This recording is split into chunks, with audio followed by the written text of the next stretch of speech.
Ole Anderson, un exboxeador sueco radicado en Summit, Illinois, se encuentra en su habitación en la pensión Hearst. Es otoño, donde algunos árboles aún conservan su fronda parda y naranja, pese a que ya los vientos fuertes hubiesen derribado algunas hojas. Después de escuchar a Nick Adams, Ole Anderson mira el paisaje desde la pequeña ventana y se sume, una vez más, en un silencio intranquilo. Estoy cansado de escapar. Chicago, Springfield y ahora este pueblo. ¿Dónde está mi fama, mis amigos y mi dinero para salvarme? ¿Qué hice con todo eso?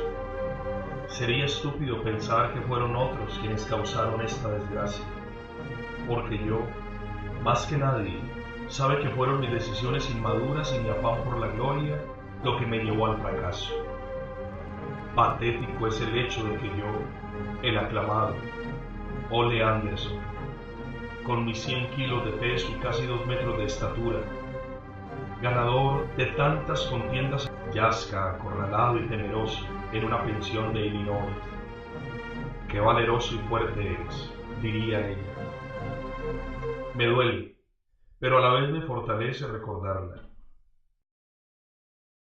Amélie era la mujer más hermosa que había conocido y su encanto parisino me alivió el alma tan podrida que tenía entre el brillo de los trofeos y la embriaguez de la victoria. Sus pequeñas manos solían acariciar mi rostro, y su voz suave me tranquilizaba de todas las preocupaciones. Pero nunca pudimos hacer público nuestro amor porque ella era la esposa del dueño del gimnasio de París, donde yo solía entrenar casi todos los días durante mi estadía en Francia. El hombre era un mal marido, siempre le gritaba, después solo ignoraba a Amélie por concentrarse en su negocio. Era un mal marido. Nos amamos secretamente por un año. Después, sucedió hace más de 15 años. Sin embargo, lo recuerdo todo al instante.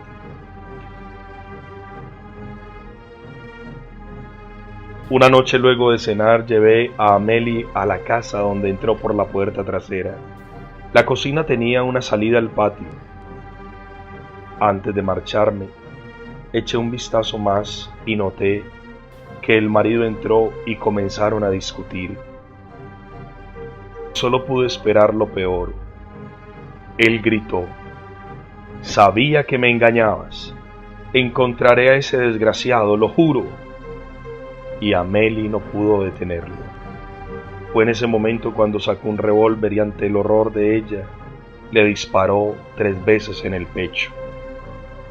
Ante lo sucedido, encendí mi carro, pisé el acelerador y anduve por la ciudad. Quién sabe cuántas horas conmocionado por lo visto, llorando y gritando como un niño que acabase de perder lo más preciado.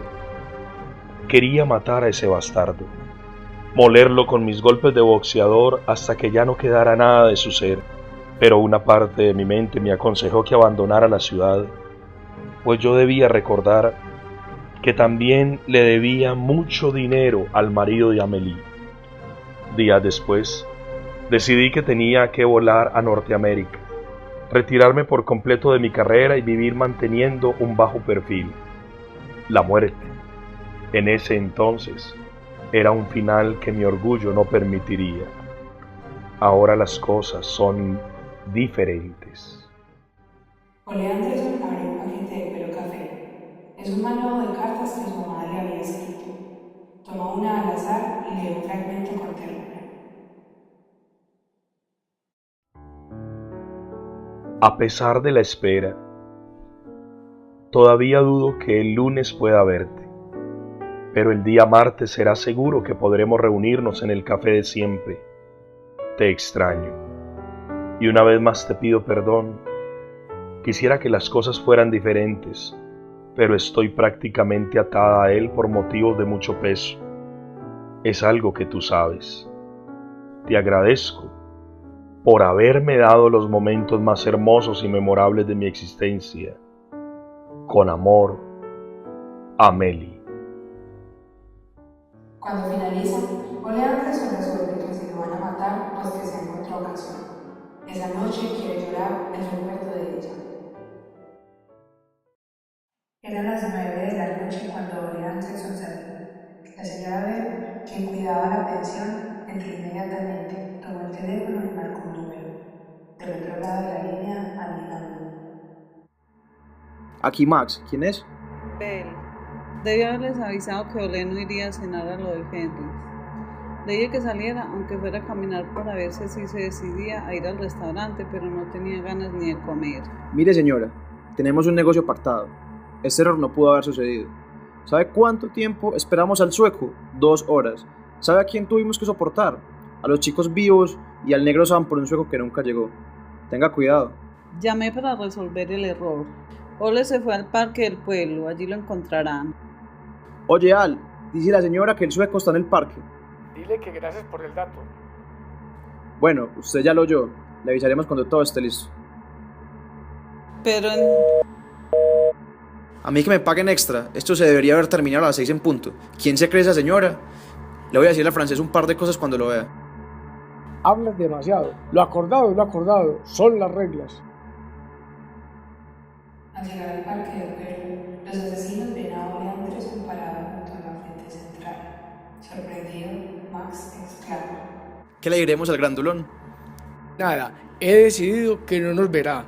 Está parado en una zona donde cualquiera podría vernos. Pásame a Hugo. Hugo era el silenciador de la pistola de Anne. Se llamaba así porque su anterior dueño, Hugo Bells, era uno de los asesinos de confianza del esposo de Amelie y utilizaba el silenciador para realizar sus trabajos.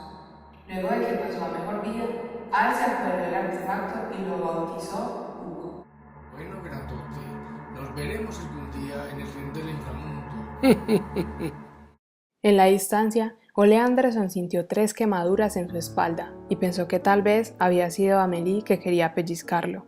Se derrumbó en su soledad intensa, pero esta vez se sumía en un silencio enteramente tranquilo. La muerte era una oportunidad para reunirse con Amelie y finalmente descansar de su sufrimiento.